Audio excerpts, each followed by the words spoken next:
as a leader, you have to come out with a decision. You're going to stand by that decision and defend it. Nobody comes to work and wants to do a bad job. Usually people are in the wrong role if they're not thriving in the role. And as a leader, you have to recognize that too. Not just kind of grinding every day on the day-to-day things that you have to do, but understanding people on your team at a deeper level than just work. The best teams in combat systems aren't built on fear. They're built on trust. Just ask Chandra Marshall, a self-described Jersey girl and Lockheed's VP and GM, who's transforming how multi-domain combat teams operate. Her secret? Creating spaces where engineers actually call out their boss's mistakes. This isn't your typical exec story. She went from poli-sci major to leading cutting-edge radar programs in the Arctic. Building teams so effective, everyone wants in. No corporate buzzwords here, just battle-tested strategies for building high-trust, high-performance teams in defense. In this episode, you'll learn how to build psychological safety in high-stakes environments, lead diverse teams that innovate faster, and create a culture so magnetic, top talent comes to you. Whether you're scaling teams or stepping into leadership, these are lessons you can't afford to miss. Welcome, Chandra. Hey, good morning. Good morning. Well, you've had a very interesting career, touched a lot of things at Lockheed. Tell me a little bit about what you're most excited about right now.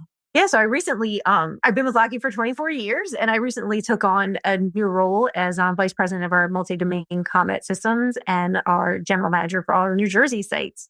So I'm Congratulations. Yeah, thank you. I'm very excited about the new role.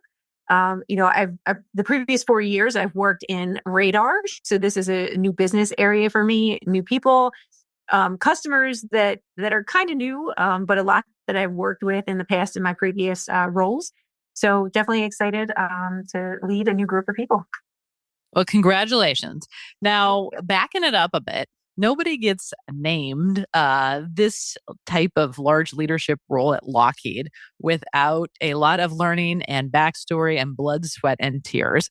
I know you're passionate about building teams, and as leaders, we build these teams to elevate our companies.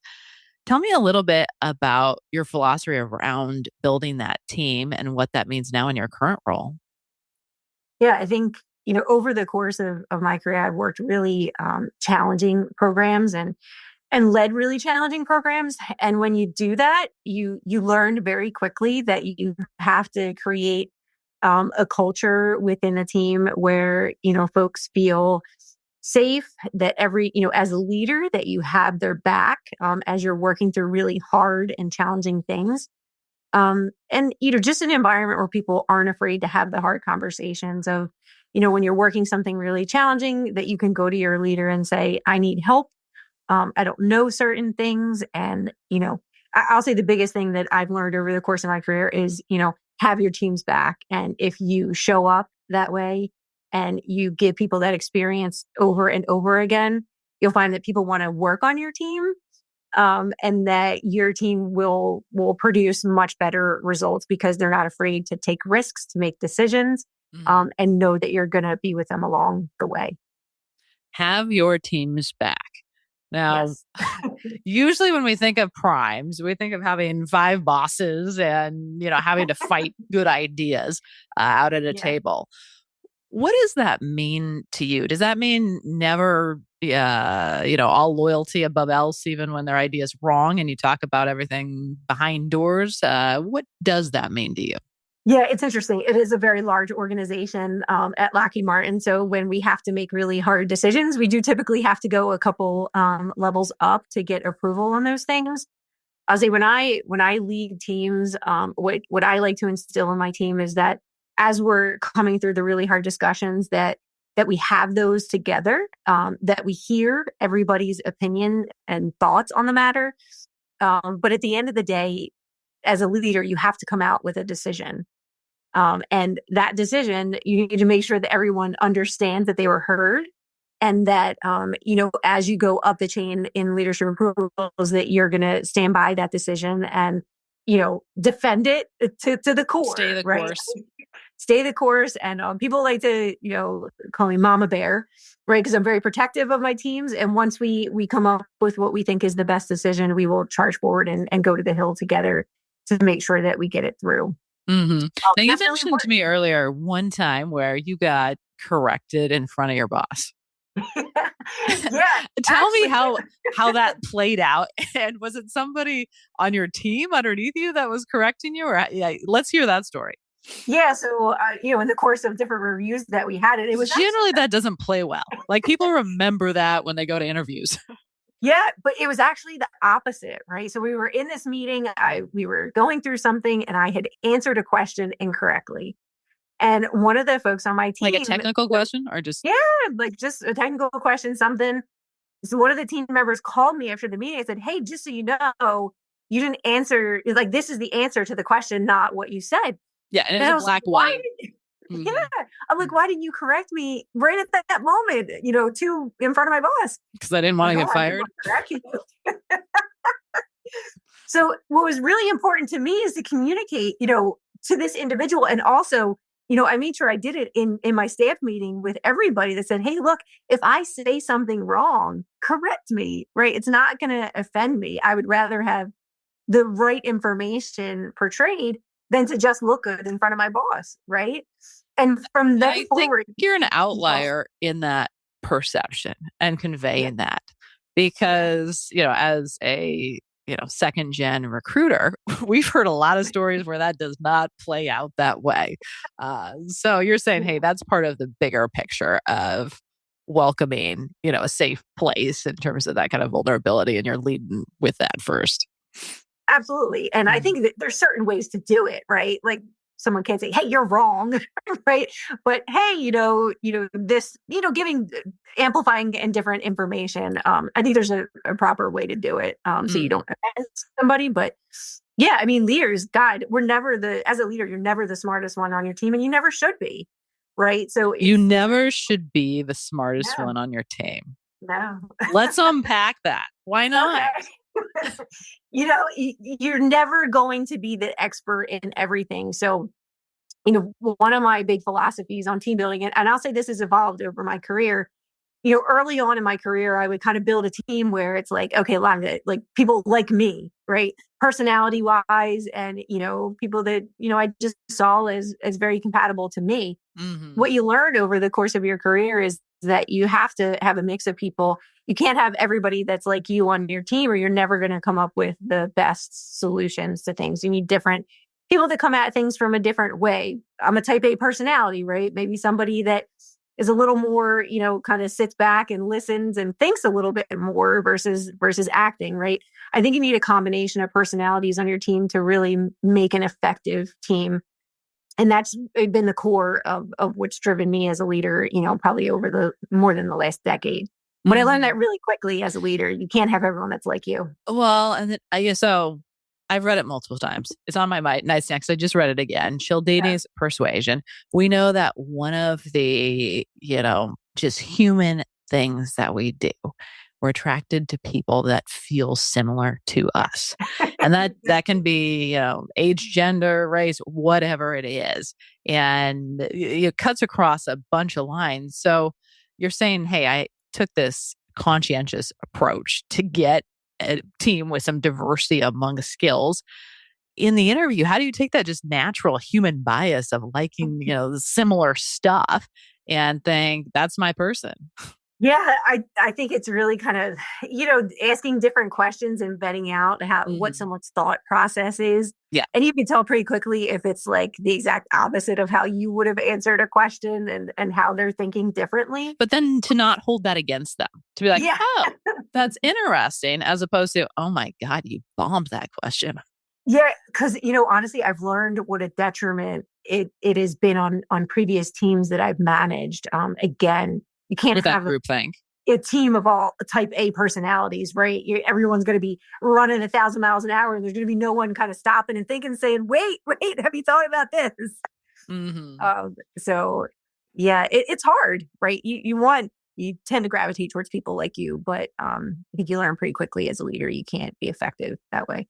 Yeah. When I say you're never going to be the smartest one, you shouldn't be. As a leader, you're not a leader to be an expert. You're put in a position to lead people and get the best out of everybody's talents.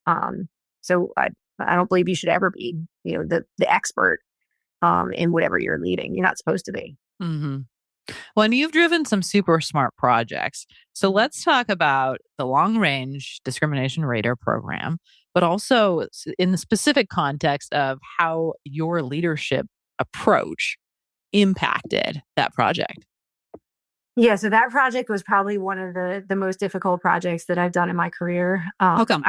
I worked on the proposal on that project, and then I took it from nothing to a design and transition to production and actual fielding a building and a radar in Alaska, Clear Alaska. I need to Google where Clear Alaska is. I'm out of Seattle, so I'm not far, but yeah, I've never been there. About 2 hours outside of Fairbanks, if you're familiar with Fairbanks. Yeah. Very, very cold area, very not ideal conditions to field a radar in. But the most challenging and exciting part of that role was I got to create a whole new team. It was a blank slate when I got that job. So I was able to structure an organization and a team the way I thought was best to actually execute that work. And I'll never forget sitting in a meeting. My boss's boss, I call my grand boss, said to me, "Grand boss." I'm going to steal that one. Grand boss, he says, "You have to execute this job better than we've ever executed any job in this business for us to be successful." How come? Was it margins or competition? It was both, right? It was a new customer. It was a brand new design for a radar, which is always proves challenging because it's a very complicated thing to do. Right. And we had to do it very quickly. We went from an award to actually fielding a radar in about 4 or 5 years, which, if you know the defense industry, it takes a bit of time to come up with that technology and get it fielded. Right. Well, and it was your baby, cradle to grave, proposal to the end. Yes. Yeah. So I got to see it come to life. But through that experience, I mean, when you manage a job like that, you have to have a high performing team in order to do that. So, were you recruiting out of Clear Alaska? Yes, we had to recruit. I remember we went there. We went for kind of a recruiting day for subcontractors and that sort of thing. I have had candidates that have lived near Clear Alaska. I'll say that. Okay. It's very cold. I'll say the first time I went out there was about -35. So it's definitely something you have to get used to. You have to like it. Not Jersey. No. Yeah. So, through that experience, just getting everyone rallied around a mission to deliver, the most cutting edge technology very quickly in support of, homeland defense. That was kind of our mission. So I established that right out of the gate and then came up with a diverse team and, it wound up being successful, but it was definitely one of the most rewarding experiences in my career. Well, congratulations. It does sound like a challenging project. Yeah. So in terms of attracting a team, whether it's in Clear Alaska or now in your current role, how do you make a team so attractive that others want to join it? Yeah, I think a couple of things, as a leader, you need to give people experiences on your team that are consistent and, surrounding a culture that people talk about, right? That say, oh, like you want to join this team. And part of that is not just kind of grinding every day on the work, the day-to-day things that you have to do, but understanding people on your team at a deeper level than just work. At the end of the day, you still have to have expectations that are very clear and you have to hold people accountable. But when you have relationships with people that, again, they feel comfortable coming to you when things are hard and they just can't get through challenges, can't complete their objectives, and they feel like they can come to you, that's the kind of environment that people want to work in. People don't want to, nobody comes to work and wants to do a bad job, right? But they also want to know that if they're having challenges, nobody wants to come to work and do poorly. I believe that. I firmly believe that.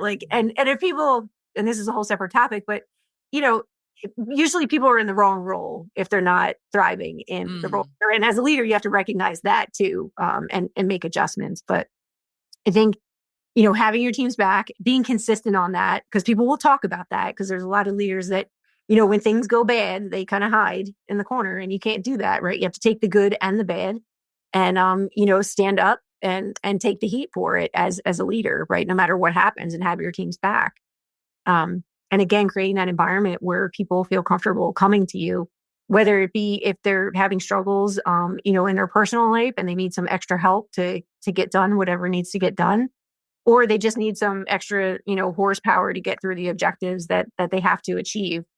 But I will tell you, and I've seen it, if you don't create that culture where people feel comfortable coming to you as a leader, they will struggle, and you just won't be successful, because by the time they actually come to you, it's too late. It's too late to kind of recover and meet objectives. Yeah. Now, you'd mentioned, hey, creating an environment where, people let you know about their personal struggles. As a female exec and a mom, a single mom at that, yeah, we were all trained to say, oh, I'm sorry, I have a conflict, and never to mention children. I know. And the reality is, most of us are shuffling sports and, catching a plane on the fly isn't really a reality for most of us. Yeah. What are your thoughts about that nugget that we were all told? Don't say anything, just say you have a conflict. So I will say I was in that camp probably about 10 years ago, right? Super private, would never say if I had to leave. It was, I never said why. Kids, to your point, never mentioned in the discussion. What I found, and especially when I took my first role as a vice president, I have a young child, so he's 12 years old, and we're neck and neck. Mine's 11. Okay, so back then he was quite young, right? So when I took that job, I was very clear with everybody about, hey, you'll see on my calendar when my son has sports, I'm going to block that time off. That's the time. And do you say sports, or do you just say personal? Yeah. No, okay. I do now, right? Mm-hmm. And that's a big shift. It's a huge shift, and it's uncomfortable for me. It is. Is it still uncomfortable? Yes, yeah. It is. Okay. But I will tell you that transparency allows people to kind of, realize that you're a human too, right? Even though you're a leader, you have personal obligations too. I set, boundaries with my employees to say, hey, between this time and this time, if I'm home having dinner with my family, I'm not going to answer my phone. Mm-hmm. Like, I'll be very clear as a leader what. Well, everybody has access to your calendar. Yeah. I mean, my staff does, right? So they can see, like, okay, she's at a basketball game, so she's not going to answer her phone right now. Why does it still make you uncomfortable? I don't know. That's a very good question. I think as a woman, we maybe are held to a little bit different standards in the workplace still. I will say there's almost, I think, a shame around. There's a shame around it. That piece. Like, I don't have the space in my life to work 100% of the time. And there may be a bachelor male next to me that can't. But I will say it makes it a little more comfortable, because now you're seeing a paradigm shift, right? There's a lot of younger folks in our workforce, millennials and things like that, where they're taking paternity leave as a male. And there's no shame. No shame, right? But I think that opens up a space too for women to maybe feel a little bit more comfortable that, like, hey, this isn't just a gender thing. This is just a person thing, right? We have obligations outside of work, and we shouldn't be afraid to talk about it. And let people know that that's what we're up to. Mm-hmm. So definitely. I've got a lot of respect from my team for being very clear on my boundaries and, open and transparent about that sort of thing. I'm not someone that likes to be vulnerable. I grew up, a single mom raised me. Ray was always, you be tough, you don't show any vulnerability. And when anything you say can be twisted in a weird context that you didn't intend. So just don't say anything. I think that was the message a lot of us got. Yeah, I mean, for sure. And you have that boundary of being too aggressive, because you're seen a certain way as a woman if you're too aggressive, where it's favorable if you kind of act the same way as a man. Yeah. How does that work? Okay. So we do a ton of work with mid-market defense companies. Mm-hmm. How does that play out at a prime in the boardroom? Because you're right. You don't want to be like this sharky man hater, right? But then also you're going to be a wallflower if you don't dive into the fray. Is that something Yeah. you think about? It is something I think about all the time when I'm in those boardrooms. Like you Even said, now as VP, it still even crosses your mind. now, How am I going to be perceived in this yeah. room? How am I going to articulate what I want to get out in an effective manner so it's not seen as like overly aggressive? I think you have to be a little bit more measured as a woman, just given, how things are perceived. When we say things a certain way. Are So you yes, the only woman at the table frequently? I will say it's usually the minority for sure still in this position. And actually we had a vulnerability kind of session with my staff last year. And someone asked me the question like, oh, now that I'm in this position, do I feel better as being a woman? It's like, no, you kind of never get out of that because as you go up, the population, you still are the minority, There's a fun. Even more so as you go up in an organization. Mm-hmm. So you think you have to remind yourself, right? You're there for a reason. You deserve a seat at the table. So it's just making sure that you maybe think a little bit more about how you articulate things than maybe someone else would. Yeah. Yeah, that makes sense. Yeah. In terms of your own leadership journey, now you started in admin, right? No. So I started at. I was thinking like public administration was a major somewhere. No. Yeah, no, it was. I'm sorry. Okay. Yeah. So I have a degree in political science and a master's in public administration. So when I started Lockheed Which we Martin, don't always think radar VP. No, I have a very non-traditional background for Lockheed Martin. I was going to school to be an attorney, and then Okay. Well, the poli-sci thing now makes sense. Yeah, right. And then you did, yeah. So you came up through contract. So now I'm thinking attorney. But Yes. what made you think, oh, this is going to be way more fun than being an attorney?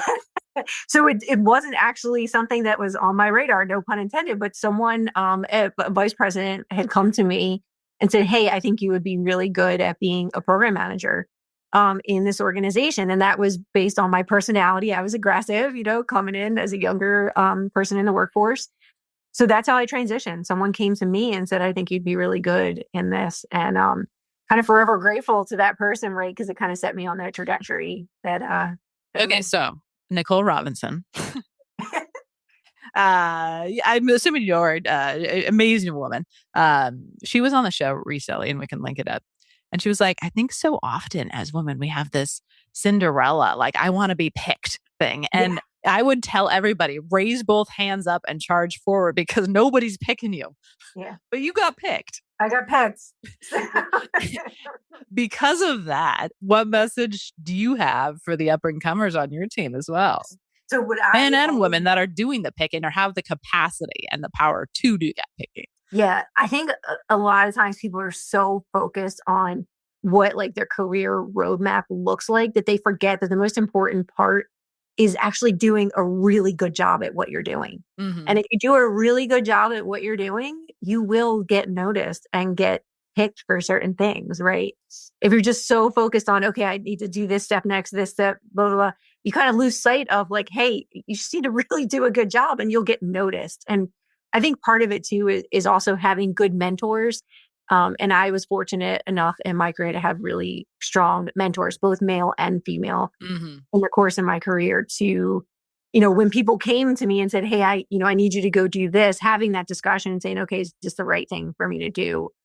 Does this make sense, et cetera? And I think having those leaders and mentors that are in the room when, decisions are made about roles and opportunities is important too, because they can say, hey, I know Chandra, she's great. She would be awesome for this role, right? You need people that are in the room that know you and advocate for you. Yeah. Which helps you get picked for roles. And I think even asking for that, hey, will you refer me to them? Will you advocate for me for this role? Yep. Being very specific about that. Before I let you go, I love execs that think beyond the office walls and beyond the program. Tell me about Hometown Heroes. Oh, Hometown Heroes. That is, I didn't mention it early on, but part of the reason why I could work in any industry, right? I obviously don't have an engineering background. I'm in the defense industry. You picked it. I picked it. I have family members in every branch of the service. So to me, this is my way of giving back, in a very small way in comparison, to what folks in uniform do. But I take my job very seriously. And when, as part of the being general manager of Syracuse, the opportunity arose at the New York State Fair to basically select a hometown hero. It was just such a rewarding experience for me. These were, military veterans that had been through, Vietnam, World War II. And on top of all of that, were just kind of pillars in their community as far as volunteering and making their communities a better place. I'll tell you, I did it for, I think, 3 years in a row. And every year I would get emotional. And, the people that we selected that we would bring out on stage and recognize them, they were so appreciative and they would thank us. But it's like, we're thanking them. You feel like you won. Yeah. It's just, it's amazing. So. Well, Chandra, I am blown away. You are definitely a role model to us all. Thank you. Thank you.